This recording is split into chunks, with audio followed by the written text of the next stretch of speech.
Então, vamos lá. Jurisdição é, letra A, função atribuída a um terceiro imparcial, e daí a gente já traz uma característica da jurisdição, a substitutividade.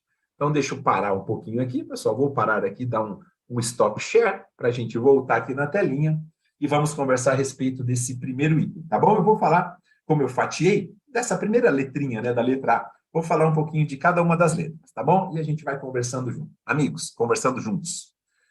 Jurisdição é uma função atribuída a um terceiro imparcial. Imparcial e desinteressado. Imparcial e desinteressado. Por quê, pessoal? Porque é óbvio que o princípio da imparcialidade faz parte do exercício da função jurisdicional. A figura do Estado hífen juiz é justamente traz como seu atributo, né, como uma das suas características, justamente a imparcialidade. E essa imparcialidade, ela advém da investidura no cargo, né? Porque como é que eu me torno, né, um Estado hífen juiz? Prestando concurso público de provas e títulos, ou através da nomeação pelo 5º Constitucional, vocês sabem muito bem, vamos lá para o artigo 94 do nosso texto maior, ou através de nomeação pelo chefe do Executivo Federal, como são os cargos, por exemplo, de ministros do Supremo, de ministros do STJ. Eu me torno um magistrado para exercer essa função, eu me torno um magistrado para exercer essa função atribuída a um terceiro imparcial, né, e desinteressado, através da investidura. E eu estou investido no cargo quando eu sou aprovado num concurso público de provas e títulos, quando eu sou nomeado pelo 5º Constitucional, quando eu sou nomeado pelo chefe do Executivo Federal. Ok, Maurício. Isso tem a ver com a ideia de imparcialidade, né? Tem a ver com a ideia de juiz natural, que é um dos princípios sobre os quais nós vamos conversar. Já estou dando um spoilerzinho, tema excelente, né? Que nós vamos conversar daqui a pouquinho. Mas aí eu coloquei entre parênteses, vocês vão perceber, meus queridos amigos, eu coloquei entre parênteses substitutividade. O que é que significa essa substitutividade? Nós já tivemos perguntas em provas objetivas de concursos para as carreiras jurídicas, dizendo assim, que quando o juiz decide, a vontade dele está substituindo a vontade dos sujeitos processuais, a vontade das partes, a vontade do juiz. De forma alguma, pessoal, de forma alguma. Não é a vontade do juiz. Quando eu olho para uma sentença, quando eu vejo um comando decisório, quando eu olho para uma decisão interlocutória e vejo o conteúdo decisório, o comando decisório, quando eu olho para um acórdão, quando eu olho para uma decisão monocrática do relator, o que substitui a vontade das partes é esse conteúdo da decisão. Jamais a vontade do juiz, pessoal, tá bom? A vontade das partes não é substituída pela vontade do juiz. Quando as partes buscam, né, quando o autor busca o judiciário, porque ele quer postular algo, é claro que é o desejo dele e a vontade dele. A vontade do juiz não importa em momento algum. O juiz não tem que ter vontade. O juiz, a função do juiz, no exercício da função jurisdicional, qual é, meus amigos, meus queridos amigos? Interpretar e aplicar o ordenamento.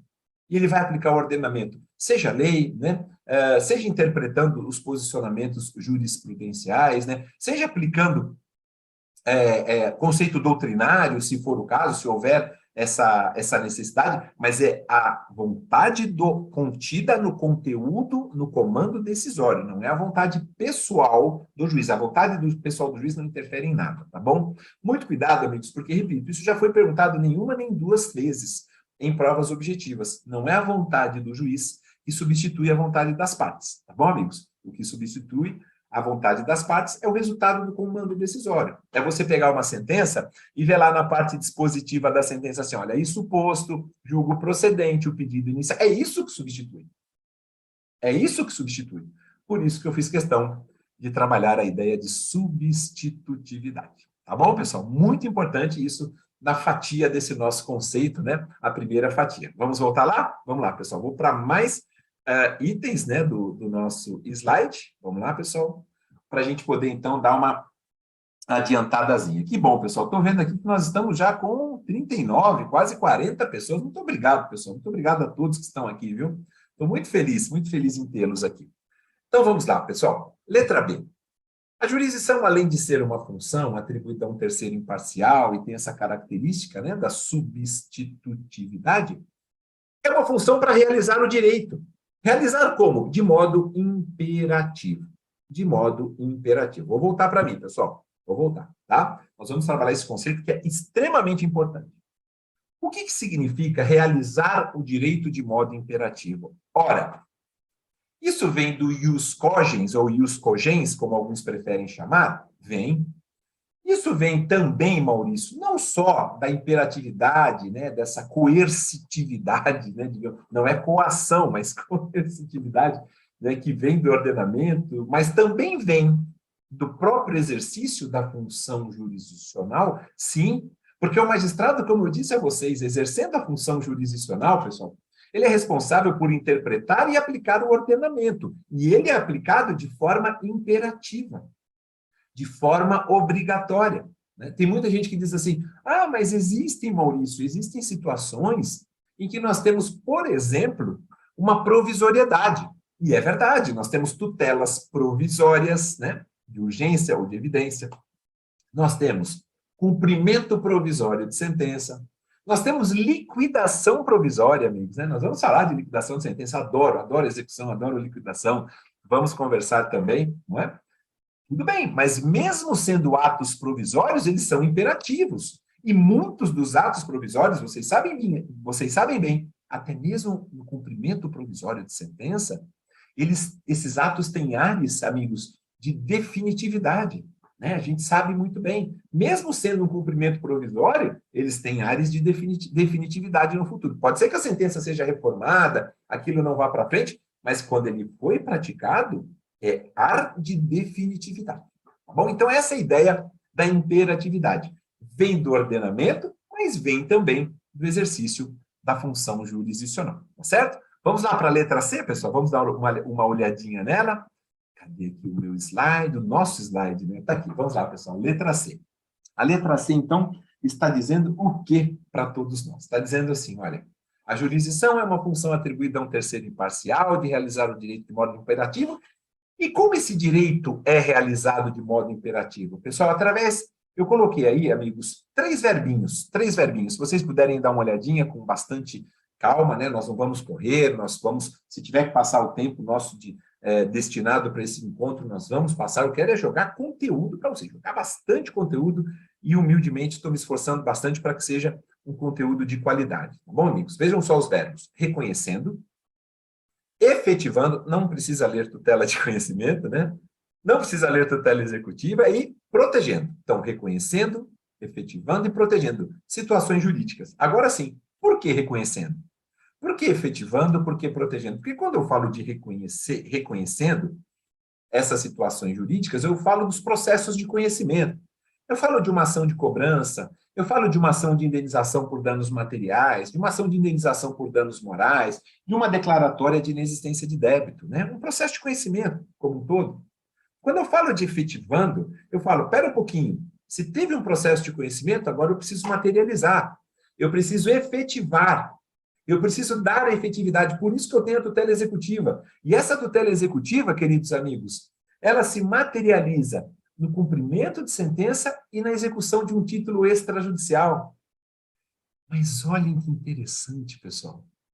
O legislador, sabendo que quando nós trabalhamos no meio jurídico, quando somos operadores do direito, o legislador, pensando não só no conhecimento, como também nos atos executivos, ele falou assim, peraí, existem situações, até porque os processos costumam demorar um pouquinho mais, né?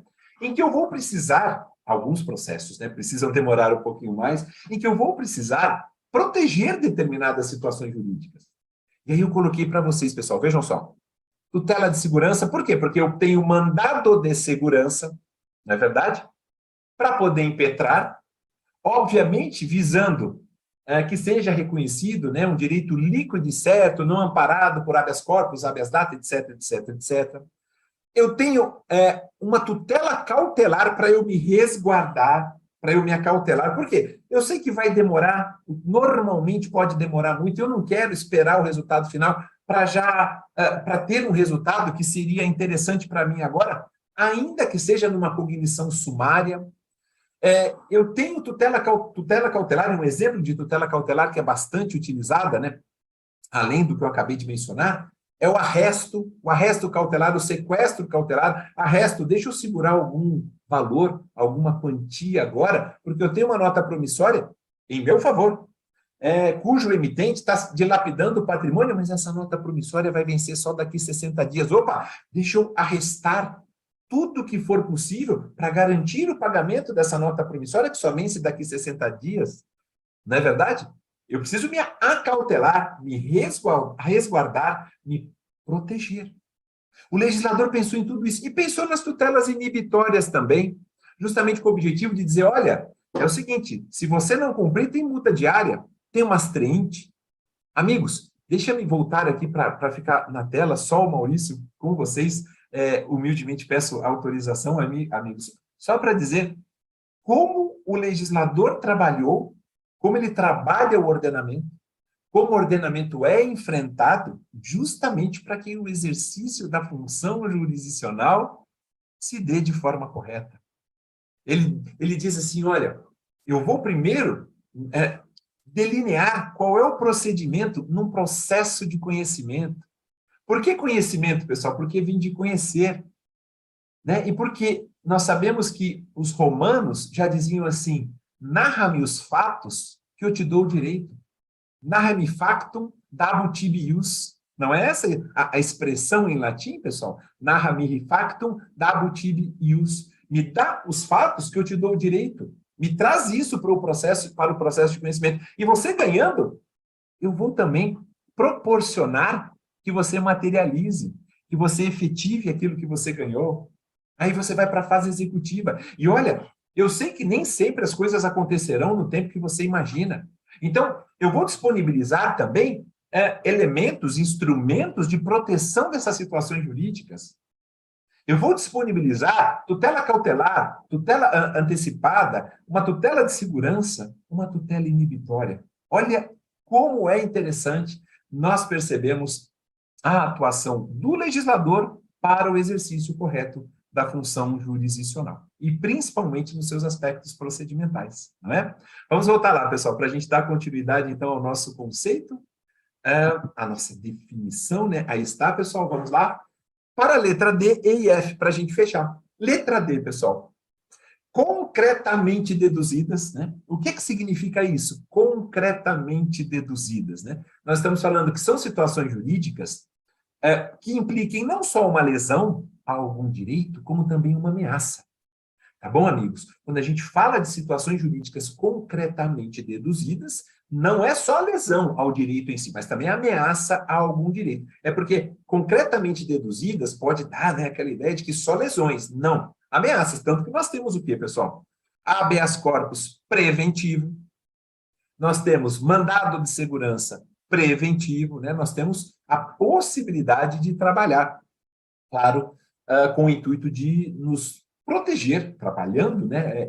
Levando ao judiciário, nesse sentido que eu quero dizer, para nos proteger de determinadas ameaças. Isso nas ações possessórias também ocorre da mesma forma. E a atuação sempre tópica, eu vou deixar o slidezinho aí na tela, a atuação sempre tópica significa o quê, pessoal? Que são esses fatos, que são esses acontecimentos, que é este direito levado pelas partes ao judiciário, é esse direito e esses fatos que serão objeto de apreciação.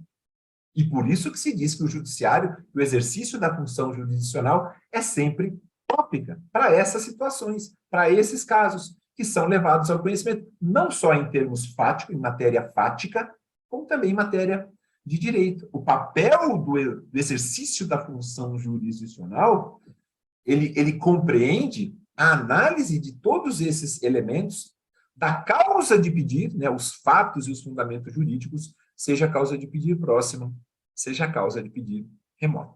Tá certo? E para a gente fechar, pessoal, eu prometo, eu fecho esse slide. Vejam só que jurisdição, além de tudo isso, ela se materializa, né, o exercício da função, né, jurisdicional se materializa através de um comando decisório, através de uma decisão insuscetível de controle externo. Por quê, pessoal? Por quê? Porque o judiciário não é controlado pelo legislativo nem pelo executivo. A função jurisdicional não é controlada por nenhum dessas outras duas funções. O judiciário, sim, tem como controlar atividades, né, do legislativo e do executivo, mas o contrário não ocorre. Por isso que se diz que a indecisão insuscetível de controle externo. E por fim, pessoal, o ato jurisdicional, vocês sabem bem, os atos jurisdicionais que vão culminar com as decisões no sentido lato, são, obviamente, atos com aptidão para tornar-se indiscutível. Aí vem a ideia de definitividade. E aí eu vou voltar para mim, pessoal. Vou voltar para mim para dizer para vocês que essa definitividade compreende o quê, meus queridos amigos? Coisa julgada. Coisa julgada. E coisa julgada material, que é o que nós mais queremos, né? É claro que a coisa julgada formal é bem-vinda, né, dentro do processo, mas eu quero que para fora do processo também a eficácia daquela decisão, ela produza, né, todos os efeitos, né, desculpem a redundância, mas todos os efeitos que sejam necessários, né, ou seja, transitou em julgado, fez coisa julgada formal, mas fez material, que é o que nós mais queremos, maravilha, esse ânimo de definitividade é uma das características da jurisdição, tá certo? Então, amigos, nós terminamos essa definição de jurisdição.